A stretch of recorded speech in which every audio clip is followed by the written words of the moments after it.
Et bonjour à tous, voilà, on se retrouve à bord de Saori pour une nouvelle vidéo sur les entretiens et travaux qu'on peut faire à bord de son propre voilier pour justement faire des économies et puis surtout prendre soin soi-même de son bateau et éviter que ça soit fait le plus rapidement possible, hein, puisque vous payez les heures de chantier, donc vous espérez vous aussi quand vous payez un chantier que ça soit fait rapidement pour avoir peu d'argent à dépenser. Là au contraire on va pouvoir prendre tout notre temps et peaufiner un petit peu les détails. Donc aujourd'hui on va s'occuper du carénage, on s'est occupé des inox la dernière fois.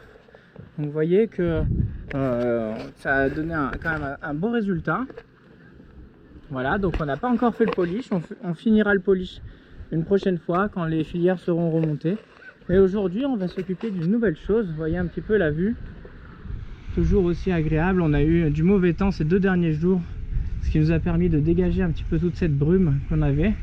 Et là on a une visibilité complètement incroyable, on voit jusqu'à l'autre bout de la pointe de l'île de Ré. On aperçoit le pont de l'île de Ré, La Rochelle en face, les cargos au mouillage, le Fort Boyard, on voit c'est vraiment incroyable, l'île d'Aix aussi, tout est caché derrière la grue. Et vraiment on a une très belle journée aujourd'hui qui se propose à nous. Voilà, donc du coup je vais descendre directement. Hop, aujourd'hui on va parler carénage. Alors qu'est-ce que le carénage?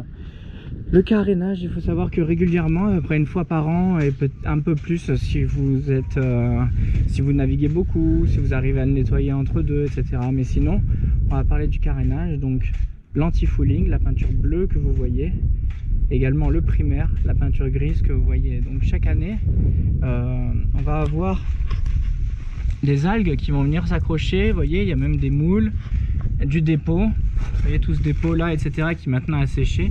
Donc tout ça il faut traiter pour justement il n'y ait pas prolifération de ces algues et de ces coquillages. Il faut savoir que la peinture bleue, l'anti-fouling, c'est une peinture qui contient des matériaux à l'intérieur, des produits chimiques, hein, qui font que petit à petit ça libère ce produit dans l'eau et petit à petit ça se disloque, et donc du coup les composants qui sont au début dans la peinture vont petit à petit se disperser, se propager, et donc du coup ce qui empêche les algues de proliférer et de s'accrocher. Sauf qu'au bout d'un moment il n'y a plus de composants à l'intérieur de cette peinture, donc du coup ça va être une simple peinture banale, et donc du coup les coquillages vont pouvoir s'installer. Donc quoi qu'il arrive, vous avez beau faire tout ce que vous voulez, à partir du moment où il n'y a plus de produits chimiques à l'intérieur, de matériaux chimiques à l'intérieur de votre peinture, vous n'allez plus avoir un anti-fouling efficace. Donc c'est pour ça qu'il faut le traiter assez régulièrement. Et donc nous on peut voir actuellement que on a une très fine couche d'anti-fouling et le primaire qui est carrément apparent sur certains endroits. Donc moi je vais avoir envie de tout enlever, on va tout remettre à la coque à nu, et du coup on va refaire un primaire qui cette fois-ci sera un primaire époxy, qui me permettra en plus de faire une accroche, hein. Le primaire, donc la peinture grise que vous voyez, elle sert uniquement d'accroche entre la coque en gel coat et la peinture. Voilà, si on mettait directement la peinture sur le gel coat, ça accrocherait pas. Donc du coup on met un primaire en dessous entre les deux, tout simplement pour que ça accroche. Mais c'est tout, ça n'a pas beaucoup d'autres particularités. Donc nous, on va mettre du primaire époxy qui va avoir en plus comme particularité d'une étanchéifier un petit peu la coque, la renforcer, et du coup elle sera un petit peu plus costaud au niveau des fines rayures, etc. Et surtout pour ce genre de choses là, à mon avis ça sera beaucoup plus efficace. Voilà, là dessus moi je vais partir sur une matrice dure pour cette année. Donc il y a plusieurs sortes d'anti-fouling, on parlera un petit peu après. Donc il y a du semi-érodable comme ce qu'il y a actuellement, vous voyez qu'au bout d'un an c'est déjà à moitié parti, de l'érodable, ou de la matrice dure, ou de l'autopolissant. Voilà, actuellement c'est à peu près les 4 qu'on retrouve sur le marché. Moi je vais prendre la matrice dure qui est celui qui tient le plus longtemps possible et qui me permettra de faire une base saine et costaud, un anti-fouling sur laquelle l'année prochaine je viendrai juste faire un petit coup de ponçage pour dépolir un petit peu, enlever un petit peu les crasses et remettre peut-être un coup de semi-érodable, autopolissant, ou on verra, mais peut-être quelque chose qui est plus facile d'entretien. Voilà. Il faut savoir que la matrice dure, ça va être beaucoup plus dur à poncer. Donc si vous voulez faire de la matrice dure chaque année, bah, ça va être compliqué parce que ça va vous demander beaucoup de travaux comparé à là que vous voyez qu'il est à moitié déjà enlevé et que du coup il manque pas grand chose. Mais après il y a des endroits quand même beaucoup plus sains, hein. Vous voyez qu'ici toute la peinture est restée.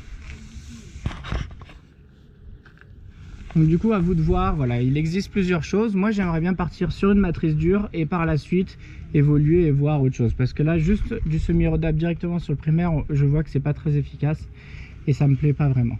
Voilà, donc au niveau des équipements, comme d'habitude, on va avoir la Tivex, la protection individuelle pour les gouttes, les lunettes, important pour les projections de peinture, et les gants.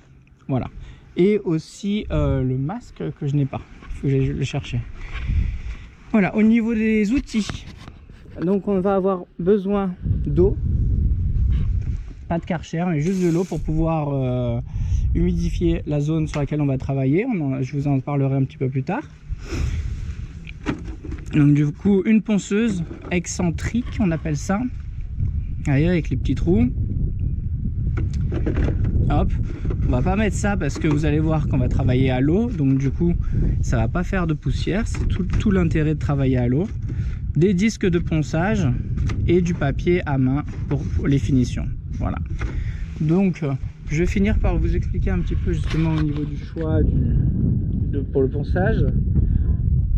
Pour le ponçage, j'ai pas grand chose à poncer, comme vous pouvez le voir, c'est quasiment déjà au Karcher, c'est que c'est déjà bien parti. Donc du coup on va utiliser un grain de 120, donc qui est à peu près moyen, hein. Et donc du coup on va vraiment essayer d'enlever dans un premier temps la plus grosse partie. Voilà, pour ça on peut essayer à sec, sauf que à sec le problème c'est que ça fait de la poussière, c'est très toxique, enfin c'est très toxique. Il faut savoir qu'un anti-fouling, quand on le traite, comme je vous ai expliqué en début de partie, il est censé être beaucoup moins toxique que quand vous l'appliquez, parce que quand vous l'enlevez, il a justement perdu toutes ses qualités de biocide. Donc ça veut dire que finalement c'est pas si mauvais que ça, je pense. Au final c'est de la peinture avec encore un petit peu de résidus forcément, mais pas tant que ça. Donc du coup si on le ponce à sec, ça va faire de la poussière. Avec le vent qu'il y a, ça risque de s'envoler. Et vous avez vu qu'il y a une magnifique plage juste à côté, etc. Donc c'est pas très bon. Il faudrait bâcher, travailler bâcher, etc. Pareil, c'est encore plus compliqué avec le vent et la chaleur. Donc du coup on va travailler à l'eau et vous allez voir que c'est beaucoup plus efficace. Ça permet que la peinture ruisselle en gouttelettes, tombe en gouttelettes et s'évacue directement là où on veut qu'elle s'évacue. Donc c'est d'une beaucoup plus propre, et de deux, vous allez voir aussi que la peinture, une fois humide, elle s'enlève aussi beaucoup plus facilement. Donc c'est un vrai gain de temps et d'efficacité et de santé et d'écologie. Donc du coup on va quand même essayer de travailler le plus possible à l'eau avec nos disques à ponçage. Voilà. Donc du coup, comme je vous ai expliqué, on part sur du 120 pour enlever la plus grosse partie. Donc je vais évoluer, ça je vous expliquerai dans la prochaine vidéo, mais je vais évoluer je pense en 3 passages. Le premier pour enlever le plus gros, le deuxième pour finir au 120 d'enlever la peinture, pour avoir plus que du primaire ou de la coque, et après finir au 180, à vous de choisir hein, selon l'état du bateau, mais faire les finitions comme la ligne de flottaison ou alors les petits endroits où il restera du primaire. Essayez de justement finir avec un grain encore plus fin. Voilà. Et en tout dernier lieu, ça pour l'instant je l'ai toujours pas fait, mais en tout dernier lieu on essaiera pareil à l'eau toujours de frotter à la main pour le fignolage. Voilà, écoutez, j'espère que ça vous intéresse. Moi je vais vous montrer un petit peu les passages, comment je travaille avec la ponceuse pour essayer d'être le plus efficace possible et surtout faire le moins d'aplats possible hein, avec la ponceuse. Ce qu'on ne veut pas surtout sur une coque arrondie comme ça, c'est faire des aplats et déformer. Donc du coup voilà, je vais vous montrer un petit peu ce dont j'ai fait déjà. Vous voyez, hop, on voit à peu près le résultat. Donc là ça a été poncé 2 fois au 120 comme je vous ai expliqué, et puis j'ai fait un petit peu la ligne de flottaison au 180. On pourra peut-être finir, mais j'aimerais bien finir d'abord avec le papier à main. Voilà. Donc écoutez, voilà à peu près le résultat que j'aimerais obtenir de l'autre côté. Donc on voit que toute la peinture est partie et il reste à quelques endroits, voilà, là la petite tache de primaire que j'aimerais bien, mais sinon je pense qu'on est déjà pas trop mal. Voilà. Comme d'habitude, j'ai toujours pas touché à la quille parce que la quille est en fonte et que du coup il faudrait, une fois poncée, il faudrait la traiter directement et la repeindre directement. Donc pour l'instant j'attends, et du coup je m'occupe de la coque qui elle est en gel coat et en strat.